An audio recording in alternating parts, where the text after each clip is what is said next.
بعد التحقيقات اكتشف إبراهيم إن ماريكا اسمها الحقيقي هو كانتي، والأغرب إن عندها ولد وبنت عايشين في اسكندرية، حاجة ما كانتش في الحسبان.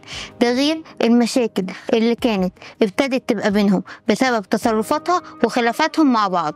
غير كده كانتي كانت كل ما يحصل بينها وبينه خناقة كانت تروح تشتكي لزمايله في المعسكر، وده كان بيحرجه جدا وزاد من الضغط عليه وسبب له مشاكل كبيرة. إبراهيم في النهاية قرر إنه يسيبها، لكنه ما كانش محدد اللحظة المناسبة. كانتي حست إنه ناوي يسيبها، فقررت إن هي اللي تسبقه، ولفت هدومها وكل اللي تقدر عليه من حاجات البيت خدته معاها وسابت له البيت فاضي ومشت، وراحت أجرت أوضة بعيدة عنه وقطعت التواصل ما بينهم نهائي.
بعد التحقيقات اكتشف إبراهيم إن ماريكا اسمها الحقيقي هو كانتي، والأغرب إن عندها ولد وبنت عايشين في اسكندرية، حاجة ما كانتش في الحسبان. ده غير المشاكل اللي كانت ابتدت تبقى بينهم بسبب تصرفاتها وخلافاتهم مع بعض.